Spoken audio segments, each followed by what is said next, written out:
So, students, we are going to start our new chapter, Beliefs and Ways of Life in Ancient India.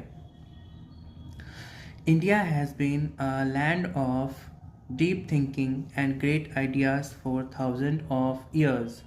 यानी कि हमारा भारत जो है वो ऐसी भूमि रहा है जहाँ पर हजारों वर्षों से महान विचार और गहरी सोच रखने वाले लोग इस भूमि पे रहे हैं.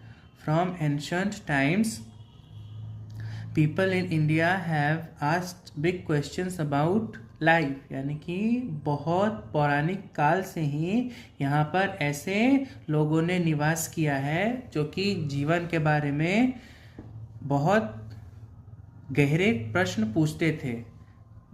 The universe and how we should live, और इस ब्रह्मांड के बारे में और किस प्रकार हमें रहना चाहिए, इन सब प्रश्न को उन्होंने उठाया.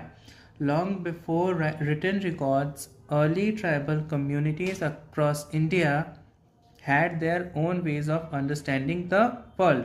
यानी कि जब हमारे पास लिखित रिकॉर्ड्स नहीं हुआ करते थे तो जो कबीले टाइप के लोग थे जो कि ट्राइब में रहा करते थे, तो उन सब ट्राइब्स का सोचने का अपना अपना ढंग हुआ करता था, क्योंकि वो वर्ल्ड को कुछ अलग नज़रिए से देखा करते थे.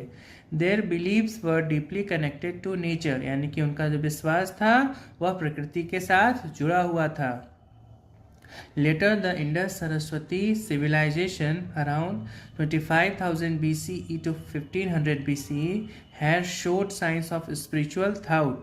यानी कि उसके बाद जो इंडस सरस्वती सिविलाइजेशन हुआ जो कि 2500 BCE से 1500 BCE के मध्य में था, उन्होंने कुछ चिन्ह दिखाए स्पिरिचुअल थॉट के, यानी कि धार्मिक भावना. Spiritual means feeling connected to something bigger than yourself. यानी कि स्पिरिचुअल का मतलब ये होता है कि वैसे किसी चीज़ से जुड़ना जो कि आपसे बहुत ही ज़्यादा बड़ा हो, खुद से बहुत ज़्यादा बड़ा हो. लाइक नेचर, द यूनिवर्स और अ हायर पावर. जैसे कि प्रकृति जो कि हर मायने में हमसे बहुत ज़्यादा बड़ी है, प्रकृति के सामने हम कुछ भी नहीं है. द यूनिवर्स यानी कि अगर हम अपना कंपैरिजन करें ब्रह्मांड से, तो ब्रह्मांड का जो साइज़ है उसके मुकाबले में हम कुछ भी नहीं है.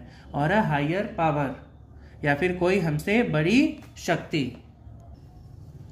The earliest well recorded Indian idea about life and the universe come from the Vedic